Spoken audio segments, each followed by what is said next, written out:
कालपासून social media आणि आपण म्हणतो तसं गोदी मीडियामध्ये एक विषय चालू आहे, तो म्हणजे भारतातील गरिबी जी आहे ती कमी झालेली आहे, जी असमानता आहे ती कमी झालेली आहे. G7 कंट्रीजमध्ये आपण सर्वात चांगल्या पद्धतीने कार्य केलेलं आहे असं म्हटलं गेलेलं आहे. पण खरंच त्याचा सत्यता पडताळून पाहिली तर आपल्याला दिसून येतं की भारत पर कॅपिटा इन्कममध्ये 136व्या रँकवरती आहे. जगामधील काहीच मोजके देश आहेत ज्यांच्यापेक्षा आपण पुढे आहोत, अन्यथा आपण सर्वात खाली जातोय.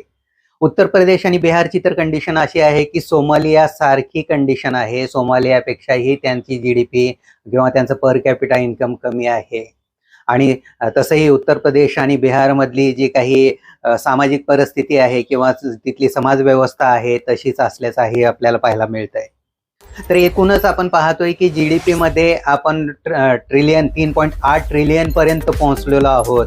परंतु आपल्याला हेही माहिती असणं गरजेचं आहे की अमेरिकेतील एक कंपनी एनविडा जी आहे, त्या एका कंपनीचं जे व्हॅल्यू आहे, त्या व्हॅल्युएशन आहे 3.9 ट्रिलियन, म्हणजे भारताच्या जीडीपी पेक्षा जास्त आहे.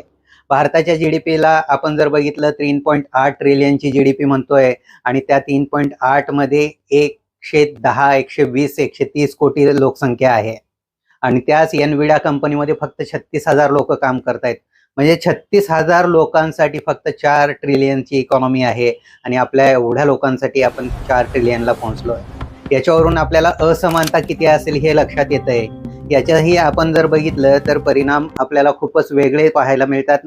जसं आपण पाहतोय की नोएडा सारख्या काही भागामधून उत्तर प्रदेशचा सगळा जीडीपी तयार होतो, तसं महाराष्ट्रामध्येही आपण पाहतोय की फक्त मुंबईमधूनच सगळ्या महाराष्ट्राचा जीडीपी पुढे जातोय.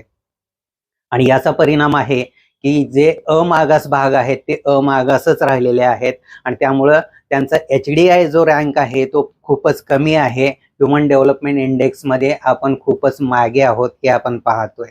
तर या सर्वांचा आपण जर विचार करायला गेलं तर गिनी इंडेक्स जो आहे तो आपला अजूनही कमीच आहे. आपल्यात असमानता मोठ्या प्रमाणात आहे. काही मोजके उद्योगपती किंवा मोजके अब्जाधीश लोकांकडे संपत्ती मोठ्या प्रमाणात आहे. त्याचं वितरण व्यवस्थितपणे झालेलं नाहीये आणि हे वितरण व्यवस्थितपणे करायचं असेल तर एज्युकेशन आणि हेल्थवरती कार्य करणं गरजेचं आहे. 2014च्या नंतरची परिस्थिती आणखी भयानक होत चाललेली आहे. हे एकूणच आपला जागतिक इंडेक्स आणि त्याचबरोबर भारताची रँकिंगचा विचार केला तर लक्षात येऊ शकतं.